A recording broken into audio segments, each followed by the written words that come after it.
Okay, rise and shine, internet, because as you all know, E3 was canceled this year, and honestly, I don't even know why they did that. They could have just made it online like last year, but whatever. I guess it's their own internal problem or something. And the main focus has now been shifted to things like State of Play, which is actually happening a few hours from now, and Summer Games Fest. And, there's been a fair share of rumors about what's going to get announced at those events. Some people say there might be a Last of Us remake, maybe Final Fantasy 16, maybe more information about the next God of War, and, generally pretty cool stuff. However, there's also been a lot of rumors circulating about a potential Resident Evil 4 remake. And quite frankly, that game does not really need to be remade. I mean, yeah, it's old, but it's not that old. And considering that this is like one of the most well-received Resident Evils of all time, there's really not much you can do to make the game better. I mean, don't get me wrong, I'm not against a remake just because I always welcome better graphics, better controls, and better movement and stuff like that. But aside from visual improvements, the game is basically fine the way it is. This is especially true considering that there's actually a game in between Resident Evil 3 and 4 that I feel like most people have forgotten about, and that's Code Veronica. And little known fact, this is actually the game that was originally going to be Resident Evil 3. I mean, it kind of makes sense because it's the direct continuation of Claire's story from Resident Evil 2. But what happened was it was being developed for the Dreamcast, and Sony wanted there to be a trilogy of Resident Evil games on the PS1. So Capcom quickly scrambled to make this like sort of spin-off / sequel about Jill and her escape from Raccoon City, which we all know today came out in 1999 as Resident Evil 3 Nemesis, and then Code Veronica was released about a year later. And you can kind of tell Code Veronica is the true sequel because it's a completely new location,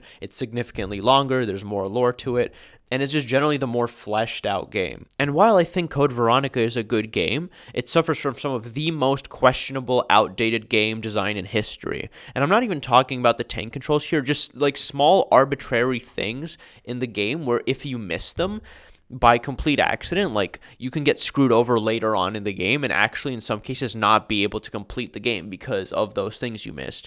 And there's actually quite a few of these, and some of them are smaller than others. Like for example, there's a fire extinguisher at the beginning of the game where you use it to put out like this fire to get a briefcase, but then you better hold on to that fire extinguisher because if you don't, then there's going to be a fire later on in the game, like more than halfway through. And if you don't have the extinguisher, you won't be able to put it out, and you won't be able to like get a cool like weapon that like is behind the fire. But that's a relatively small thing. How about being literally soft locked from completing the game? Because there's a part closer to the end where basically you switch from Claire's brother Chris back to Claire, and you're actually able to transfer some of Chris's weapons to her because they share the same inventory. But what they don't tell you is that after like 15 minutes, you'll switch back to Chris. So if you transferred any weapons to Claire and didn't transfer them back in those 15 minutes, then those weapons are going to be permanently stuck on Claire, and you're not able to access them for the rest of the game. And when you fight the final boss as Chris, if you transferred any of your good weapons to Claire and forgot to transfer them back, then guess what? You won't have those good weapons on you, and you actually might not be able to beat the final boss. And actually, like, quite a lot of people have had that problem before. I actually had a similar problem because I didn't have enough ammo to beat the final boss, and I know Resident Evil is generally about conserving ammo and, just being, like, resourceful with the stuff that you have. And they do punish you for not conserving ammo, but not to this extent.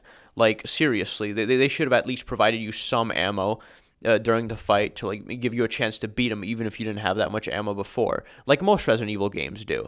So that was also a pretty big oversight, and I literally had to restart the game just because of that, just because I happened to not save enough ammo for, the very end. So basically, the game does have a few things that weren't very well thought out.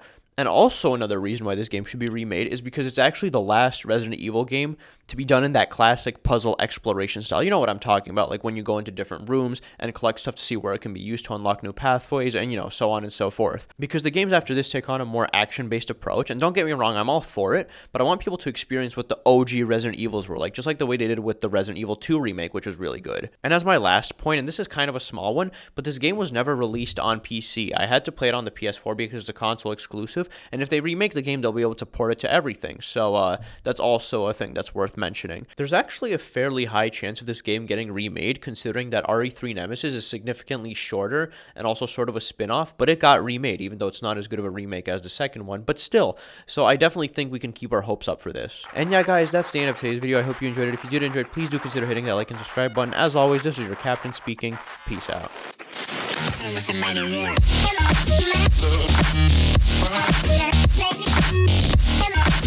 Yeah.